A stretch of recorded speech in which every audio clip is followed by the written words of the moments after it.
ইউকালু আইনা সাইমুন,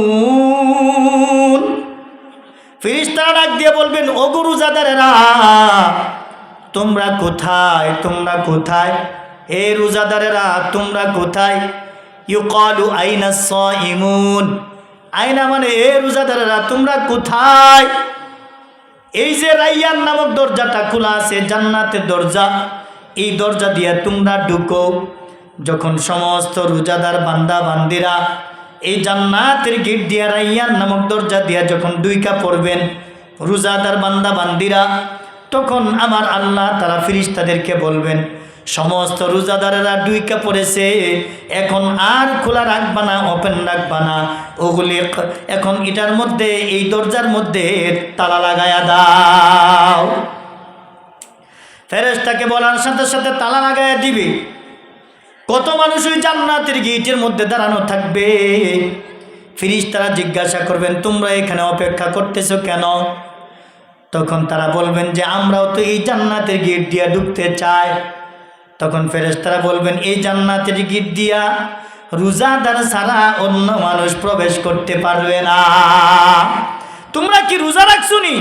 তখন তারা বলবে, না না, রোজা কি, রোজা তার মানে রোজা তো রাখেই নাই। এজন্য তারা প্রশ্ন করবে, রোজা কি, রোজা কি আমরা তো বুঝি নাই। আমার আল্লাহ তাআলা বলেন, ইয়া আইয়ুহাল্লাযীনা আমানু কুতিবা আলাইকুমুস সিয়ামু কামা কুতিবা আলাল্লাযীনা মিন ক্বাবলিকুম লাআল্লাকুম তাত্তাকুন।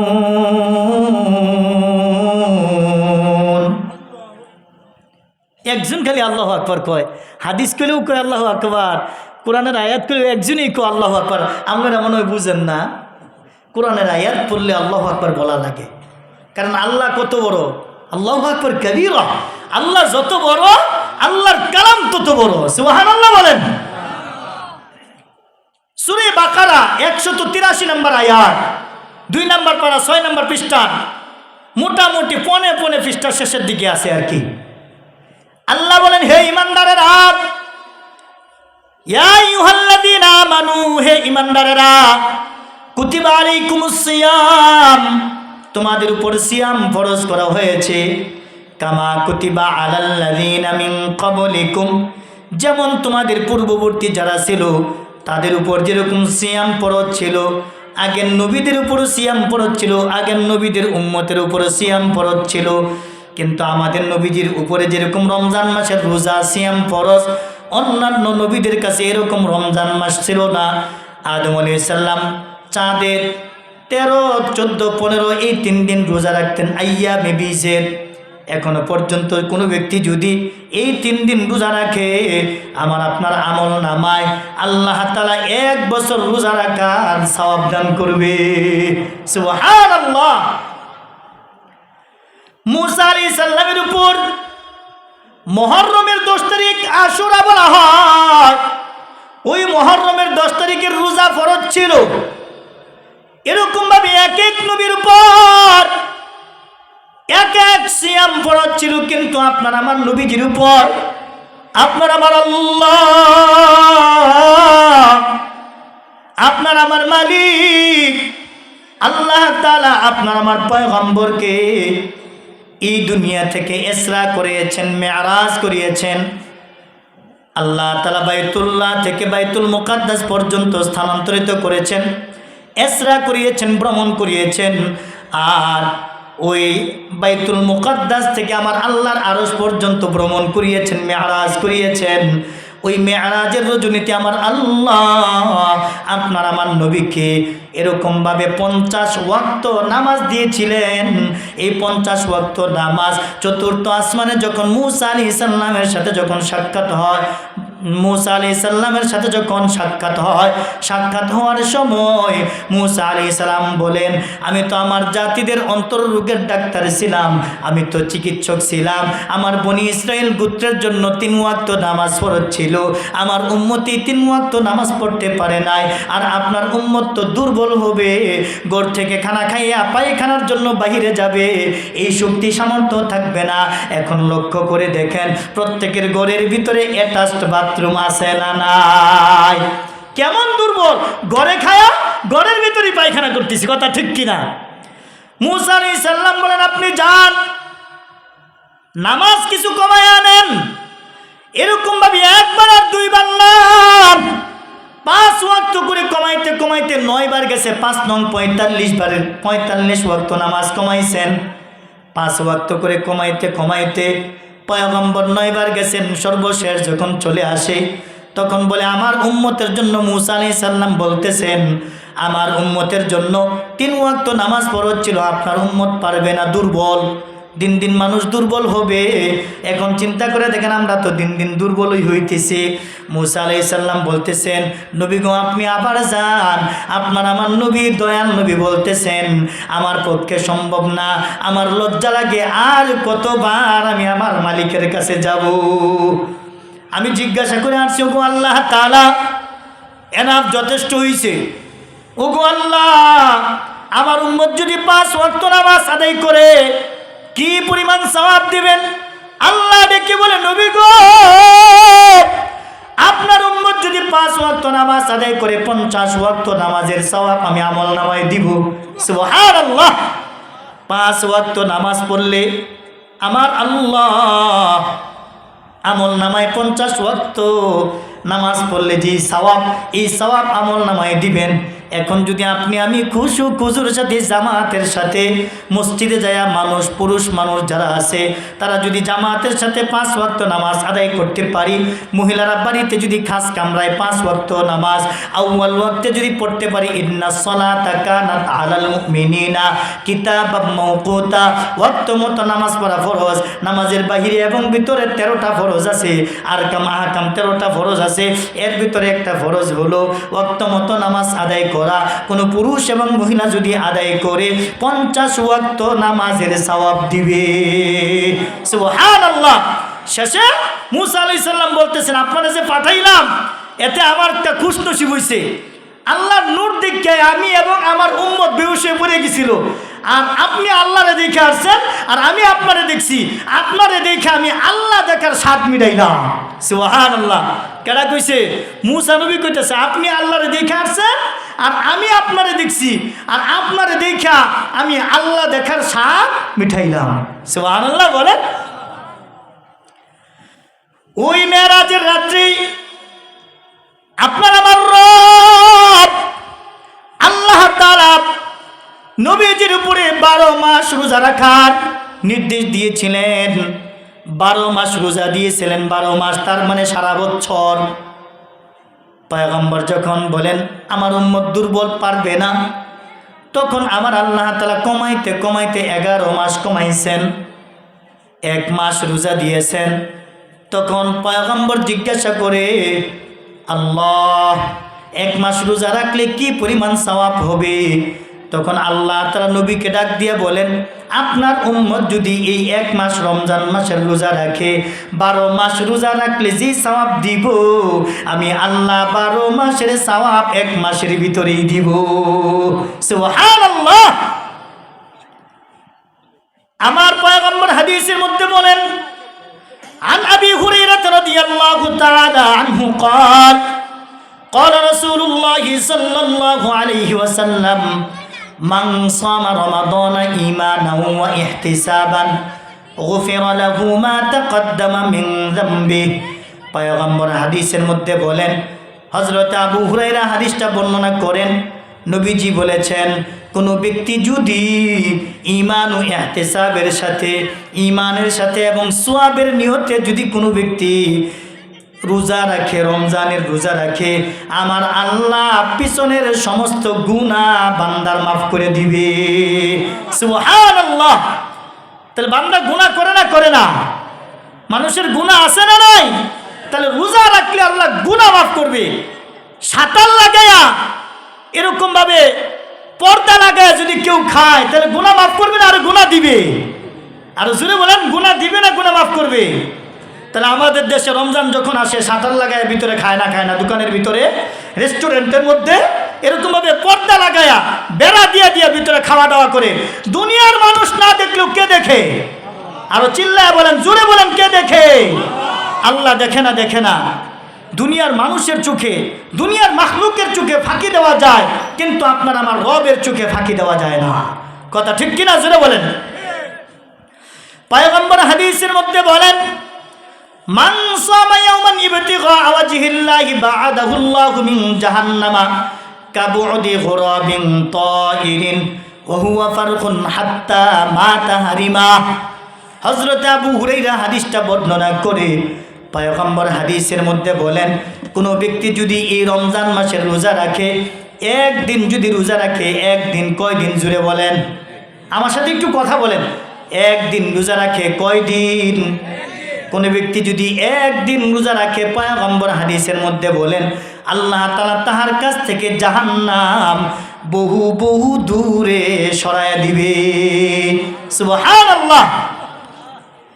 বহু বহু দূরে কেমন? গুরাবিন তাইরিন ওয়া হুয়া ফারখুন হাত্তা মাতা হারিমা। পয়গম্বর হাদিসের মধ্যে বলেন, আমাদের জমিনে কাক আছে না নাই? কাক, কাউয়া আছে না নাই? কাউয়া চিনেন তো? কাউয়া চিনেন না? কাক আছে না? কাক সাহিত্যিক ভাষায় বলে কাক, আমাদের আঞ্চলিক ভাষায় কাউয়া। একটা কাকের বয়স হয় সাধারণত 1000 বছর। কত বছর চিন্তা করে দেখছেন? আমি এ পর্যন্ত 3 জায়গায় রমজানের বয়ান করতেছি। কেন 3 জায়গায় 3 হানো বয়ান? আমরা রমজান করি নাই, কারণ রমজান যেহেতু সামনে আসতেছে দরকার। তাহলে একটা কাকের বয়স হয় সাধারণত কত বছর? 1000 বছর। গুরাবিন তাইরিন, পয়গম্বর হাদিসের মধ্যে বলেন, একটা কাক বাচ্চাকাল থেকে 1000 বছরে যত দূরে উইরা যাইতে পারে, যত দূরে উইরা যাইতে পারে, তার মানে অবিরাম, অবিরত, বিরামহীন, তার মানে বিশ্রাম ছাড়া, খাওয়া দাওয়া ঘুম ছাড়া একটা কাক যদি বাচ্চা কাল থেকে ওড়া শুরু করে 1000 বছরে কত দূরে যাইতে পারবে? আমার আপনার রব আল্লাহ তাআলা একজন রোজাদার বান্দার কাছ থেকে, বান্দির কাছ থেকে জাহান্নাম এত দূরে সরাইয়া দিবে। সুবহানাল্লাহ। আরেকটা হাদিসের মধ্যে আসছে মিন 70 খরিফা। হাদিসটা লম্বা, এই জন্য শেষের অংশ বললাম। কোনো ব্যক্তি যদি একটা রোজা রাখে, একটা রোজা রাখলে, রোজার মতো যদি রাখে আর কি, তাহলে আল্লাহ তাআলা তাহার কাছ থেকে জাহান্নাম 70 বছর দূরে সরাইয়া দিবে। সুবহানাল্লাহ বলেন। শুধু তাই নয়, পয়গম্বর হাদিসের মধ্যে বলেন, আবি হুরায়রা রাদিয়াল্লাহু তাআলা আনহু قال قال رسول الله صلى الله عليه وسلم লিকুল্লি শাইইন যাকাতুন ওয়া যাকাতুল জাসাদিস সাওম। পয়গম্বর হাদিসের মধ্যে বলেন, প্রত্যেকটা জিনিসের যাকাত আছে। খুব খেয়াল করে শুনেন, প্রত্যেকটা জিনিসের যাকাত আছে। পয়গম্বর হাদিসের মধ্যে বলেন, প্রত্যেকটা জিনিসের যাকাত আছে, আর এই শরীরের যাকাত হলো রোজা। আল্লাহ যে আপনার আমার শরীর দিছেন, এই জাসাদ যে দিছেন, এই শরীরটা তো কবরে বৈধ করে নিয়ে তারপরে যাওয়া লাগবে। যদি অর্থ সম্পদের যাকাত না দেয়, তাহলে ওই অর্থ সম্পদ কি হয়? অবৈধ হয়। কথা ঠিক কিনা জোরে বলেন? হারাম অর্থ সম্পদ হয়। এই জন্য আপনার আমার যদি যাকাত পরিমাণ সাহেবে নেশাব যদি আপনি হয়ে যায়, এই যে সামনে রমজান আসছে, খতিব সাহেবরা বয়ান করবেন জুমার দিন, বিস্তারিত আলোচনা শুনবেন। এখন যদি কোনো ব্যক্তি সাহেবে নেশাব হয়, তার উপর যাকাত দেওয়া ফরজ। শতকরা 2.5 টাকা, 1025 টাকা, লাখে 2500 টাকা। শতকরা 2.5 টাকা, 1025 টাকা যাকাত দেওয়া লাগে, আর লাখে 2500 টাকা যাকাত দেওয়া লাগে। তাহলে এই যাকাত যদি না দেয়, তাহলে তার সম্পদ, অর্থ সম্পদ, টাকা পয়সা কি হয়ে যায়? হারাম হয়ে যায়। আর যদি যাকাত দেয়, তাহলে হালাল হয়। এই শরীর দিছে আপনাকে, আপনার আমার আল্লাহ, আল্লাহর ইবাদত করার জন্য, গোলামি করার জন্য। আর রোজা দিচ্ছেন আল্লাহর ইবাদত করার জন্য। কোনো ব্যক্তি যদি রোজা না রাখে, তাহলে রোজা না রাখলে এই শরীর হলো হারাম। নাউজুবিল্লাহ বলেন। রোজা না রাখলে শরীর কি? হারাম। আর এই শরীর পবিত্র করার জন্য হলো রোজা। বর্তমান আমাদের জন্য রোজা কি? ফরজ। আর এই রোজা রাখা ফরজ, আর এই রোজা রাখলে শরীর পবিত্র হয়। এই জন্য রাসূল বলেন, প্রত্যেকটা জিনিসের যাকাত আছে, আর এই শরীরের যাকাত হলো রোজা। শরীরের যাকাত কি? রোজা। সুবহানাল্লাহ বলেন, সুবহানাল্লাহ বলেন। তাহলে শরীরের যাকাত কি? আরো জোরে বলেন, শরীরের যাকাত রোজা। শুধু তাই নয়, আল্লাহ বলতেছেন, হে ঈমানদারেরা, তোমাদের উপর সিয়াম ফরজ করা হয়েছে, আর তোমাদের পূর্ববর্তী যারা আছে তাদের উপরে যেমনি ফরজ করা হয়েছিল তোমাদের উপর এরকম ফরজ হয়েছে। সিয়াম শব্দের অর্থ হলো সাধনা করা। আপনি সিয়াম অর্থাৎ রোজা রাখছেন, আর আপনি গুনাহের জিনিস শুনলেন কান দিয়া, আপনার সিয়াম হয় নাই। আপনি চোখ দিয়া গুনাহের জিনিস দেখছেন, আপনার রোজা হয় নাই, মাকরুহ হয়েছে। আর আপনি রোজা রেখা হারাম কথা বললেন, মানুষকে কষ্ট দিলেন, মিথ্যা কথা বললেন, আপনার সিয়াম হয় নাই। আপনি রোজা রেখা পা দিয়ে হারামের দিকে যাইলেন, আপনার সিয়াম হয় নাই। আপনি রোজা রেখা হারাম জিনিস ধরলেন, হারাম খাইলেন, হারাম দিয়া ইফতার করলেন, হারাম দিয়া সাহারি খাইলেন, আপনার সিয়াম হয় নাই, সিয়াম হয় নাই। তাহলে আপনার সিয়াম সাধনা করার জন্য সমস্ত জায়গায় হালাল থাকা লাগবে। কথা ঠিক কিনা জোরে বলেন। এজন্য সাবধান, আমরা যারা হারাম খাদ্য খায়া রোজা রাখবো, হবে না। হারাম খাদ্যের একটা বর্ণনা শুনেন। বর্তমান চিকিৎসা বিজ্ঞানী বলেন, মানুষের শরীরে যে ব্লাড হয়, ব্লাড অর্থাৎ রক্ত, এই রক্তটা আজকে আমাদের শরীরে যে রক্তটা তৈরি হচ্ছে, এই রক্তটা আমার আপনার শরীরের মধ্যে 4 মাস পর্যন্ত ঘোরাঘুরি করবে। কয় মাস? খুব খেয়াল করে শুনেন, এদিকে লক্ষ্য করেন। এই শরীরের মধ্যে রক্ত কতদিন ঘোরাফেরা করবে?